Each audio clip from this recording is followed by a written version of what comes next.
I think experience is going to matter more than ever.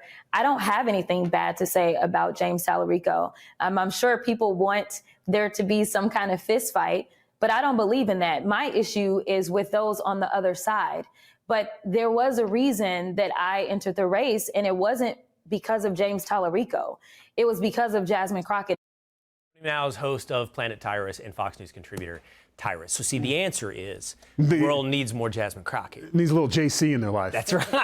And not that JC is what she's saying. No, yeah, that's, wow. It's like me changing my initials to MJ. Yeah. You know what I'm saying? There's certain initials you got to give up. Like, hey, just say Jasmine Crockett. Going around calling herself JC. Yeah, you know what? Normally this would be a time for me to gloat about, what's going on with your Mavericks and the Cowboys and whatnot, but I just feel with the Jasmine Crockett stuff going on, I just want to reach across and go, Florida's beautiful this time of year, brother. No, listen, this is I talk about this a lot.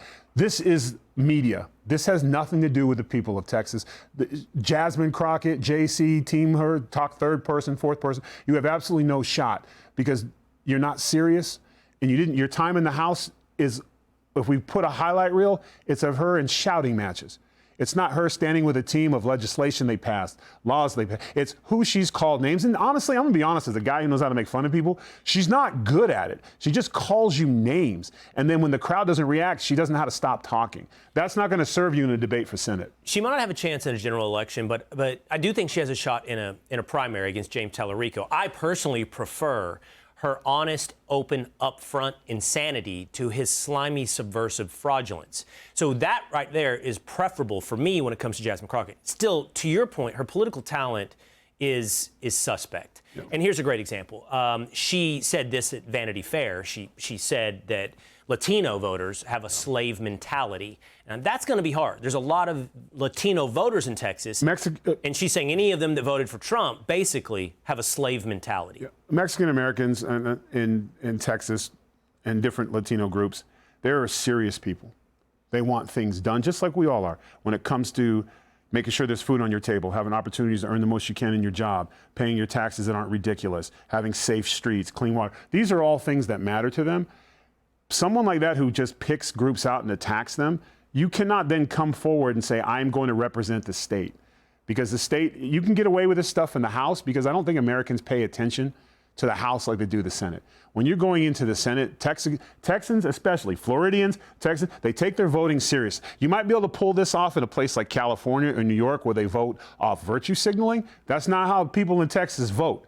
So I did this before with President Trump. I'm 100% telling you she is not going to win. It's going to be a Republican landslide no matter who or whomever, because Texas has benefited from this White House, and they're also tired of the noise.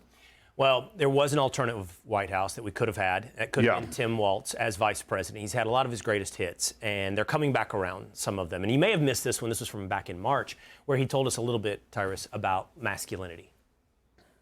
I think some of us scare them. I think I scare them a little bit why they spend so much time on this.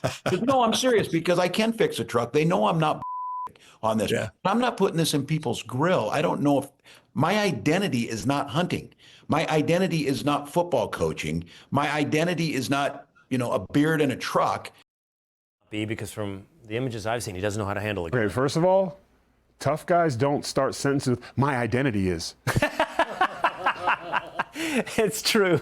Yeah, never, ever. Never heard a tough guy go, no, never was lined up in a football game and got down and the defensive tackle's like, just so you know, I don't identify as a pass rusher. I'm an all-around player, so I don't know what you've been saying about me. I don't know what you're preparing for. Yeah, so whatever you are, I don't identify with a thing that you're saying, sir. I fix trucks, sir. I want 30 more minutes with Tyrus. Hey, it's Will Cain. Click here to subscribe to the Fox News channel on YouTube. It's the best way to get our latest interviews and highlights. And click to subscribe to the Will Cain podcast for full episodes right now.